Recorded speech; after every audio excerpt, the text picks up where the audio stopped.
اور اگر بات کی جائے کراچی کی تو شہر کراچی میں اسٹریٹ کرائم کی وارداتوں میں خطرناک حد تک اضافہ ہو رہا ہے اور اسلحہ بردار دہشت گرد پورے شہر میں دندناتے پھرنے لگے ہیں۔ ڈاکو مال کے ساتھ ساتھ اب جان بھی لینے لگے ہیں۔ 24 گھنٹوں میں بچے سمیت 3 افراد ڈکیتی مزاحمت پر قتل کر دیے گئے ہیں۔ براہ راست تفصیلات جان لیتے ہیں شجاعت قریشی سے۔ شجاعت قریشی، اپڈیٹ کیجیے گا، اسٹریٹ کرائم کا جن ایک بار پھر سے بے قابو ہو گیا ہے۔ شہر کراچی میں اسٹریٹ کرائم ایک وبا کی صورت اختیار کر چکی ہے۔ اس کی وجہ یہ ہے کہ روز بروز یہ صورتحال بڑھتی چلی جا رہی ہے۔ صرف 2 ماہ میں 20,000 سے زائد وارداتیں ہوئی ہیں اسٹریٹ کرائم کی، جبکہ صرف 3 ماہ میں 45 نوجوانوں کو قتل کر دیا گیا موبائل سنیچنگ کے دوران ڈکیتی مزاحمت پر۔ 45 خاندان اجاڑ دیے گئے۔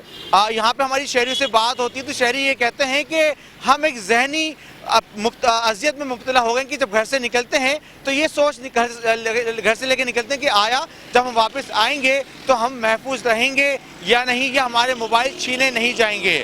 جبکہ ہم دیکھتے ہیں کہ جو عوام ہے وہ یہ بھی کہتے ہیں کہ مسلسل 15 سالوں سے پیپلز پارٹی کی حکومت 16واں سال شروع ہو چکا ہے، لیکن اس کے باوجود اسٹریٹ کرائم پر آج تک قابو نہیں پایا جا سکا۔ اس کی کیا وجہ ہے کوئی بتانے کو تیار نہیں ہے۔ پولیس نے متعدد تجربے تو کیے لیکن اب تک مکمل طور پر پولیس ناکام ہو چکی ہے، چاہے وہ موٹر سائیکلیں چوری ہوں، گاڑیاں چوری ہوں یا پھر موبائل چینا جھپٹی ہو۔ یہ مسلسل وارداتیں بڑھتی جا رہی ہیں۔ 20,000 2 مہینے میں وارداتیں وہ ہیں جو صرف رپورٹ ہوئی ہیں۔ ایسی بہت ساری وارداتیں جو کہ رپورٹ بھی نہیں ہوتی ہیں۔ تو شہر کراچی کے جو عوام ہیں، باسی ہیں، اس ذہنی اذیت کا شکار ہو گئے ہیں، ذہنی ٹینشن میں مبتلا ہیں کہ وہ جب گھر سے نکلتے ہیں ان کو یہ خوف ہوتا ہے کہ ہم اب لٹے یا تب لٹے۔ اور اس کے ساتھ ساتھ جب ہم بات کرتے ہیں کہ جو سسٹم ہے کرمنل لاء کا، وہ اس قدر ناقص ہے کہ جب کوئی اسٹریٹ کرمنل پکڑا جاتا ہے تو فوری طور پر اس کو ضمانت مل جاتی ہے۔ شہریوں نے یہ بھی کہا کہ جو جوڈیشری نظام ہے وہ مکمل طور پر فلاپ ہو چکا ہے، کیونکہ جب کوئی اسنیچ سے پکڑا جاتا ہے تو اس کی چند ہزار کے عوض ضمانت ہو جاتی ہے۔ وہ جب باہر نکلتا ہے تو اور شدت کے ساتھ وارداتیں کرتا ہے۔ جب لوگ گھروں سے نکلتے ہیں تو پیرنٹس، گھر والے جو ہے اپنے بچوں کو تاکید کرتے ہیں کہ اگر کوئی چھیننے کے لیے آئے تو اپنا قیمتی سے قیمتی سامان جو ہے وہ فوری طور پر دے دینا،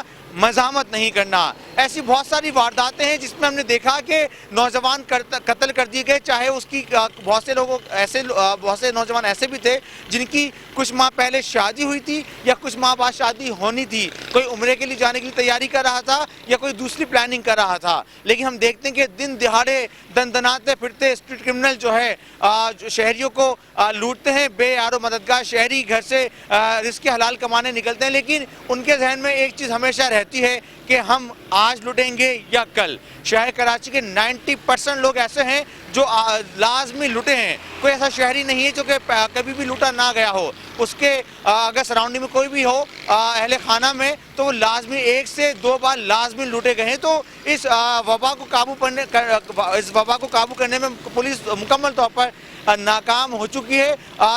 جو سیف سٹی کیمرہ کا جو پروجیکٹ تھا وہ کئی سال سے زیر التوا ہے، لیکن اس پر ابھی تک عمل درآمد نہیں ہو سکا ہے۔ سی سی ٹی وی فوٹیجز آ تو جاتی ہیں لیکن ملزمان کی شناخت نہیں ہو پاتی۔ بہت سے ملزمان پکڑے جاتے ہیں تو ان کا پہلے سے بیک گراؤنڈ نظر آتا ہے کہ وہ متعدد وارداتوں میں آلریڈی ملوث تھے، اس کے باوجود وہ دوبارہ وارداتیں کرتے ہیں، پھر پکڑے جاتے ہیں، پھر رہا ہوتے ہیں، پھر وارداتیں کرتے ہیں۔ تو اس نظام کو، اس سسٹم کو روکنے والا کوئی نظر نہیں آتا۔ جو ہمارے ذرائع بتاتے ہیں اس میں یہ بھی بتانا ہے ان کا کہ پولیس کا جو نظام ہے وہ ناقص ہے، کیونکہ اگر ایک ملزم کو پکڑا جاتا ہے تو اس کو کیفر کردار تک پہنچانے کے لیے اتنی پیچیدگیاں ہیں، اتنا فنڈ کی کمی ہے، جس کی وجہ سے پولیس جو ہے بہت ہلکا کیس بناتی ہے یا پھر کیس بنانے میں ناکام ہوتی ہے۔ اور اس کی وجہ یہ بھی ہے کہ کوئی گواہ نہیں ملتا۔ گواہ اس لیے نہیں ملتا کیونکہ جو وٹنس سسٹم ہے وہ بڑا ناقص ہے۔ جو ملزمان ہوتے ہیں کہ اگر کوئی ان کو شناخت کرتا بھی ہے تو ملزمان عدالت میں کھڑے ہو کے دھمکیاں دیتے ہیں کہ ہم باہر نکل کے دیکھ لیں گے۔ ایسی وارداتیں بھی ہوئی ہیں کہ ملزمان نے واپس آ کر رہا ہونے کے بعد جو ہے قتل کیا ہے۔ گزشتہ روز سوراب کوٹ میں بھی ایک واردات ہوئی کہ ملزمان جب لوٹنے آئے تو ان کی فائرنگ سے ایک بچہ بھی جاں بحق ہوا۔ گو کہ اس ملزم کو پکڑ کے پولیس مقابلے میں مارا تو وہ گیا، لیکن وہ صرف ایک واقعہ نہیں ہے، ایسے بہت سارے واقعات ہیں۔ تو یہ کہنا بہت آسان ہے کہ 2 ماہ میں 20,000 واقعات رپورٹ ہوئے اسٹریٹ کرائم کی، جبکہ 45 گھر اجاڑ دیے گئے صرف 30 ماہ میں۔ تو عوام کا ایک ہی مطالبہ ہے کہ خدارا کہ اس پہ کام کریں، اس اذیت سے ہمیں نجات دلائیں۔ اب عوام یہ کہتے ہیں ہم فوج کی طرف نگاہ کر کے رکھے ہوئے ہیں کہ شاید وہ آئیں، ہمیں اس تکلیف سے، ہمیں اس پریشانی سے، ہمیں اس اذیت سے نجات دلا سکیں۔ جی ٹھیک ہے شجاعت، آپ ہمیں تفصیلی اپڈیٹ کر رہے تھے، آپ کا بے حد شکریہ۔ میٹرو ون نیوز، ہر پل کی خبر۔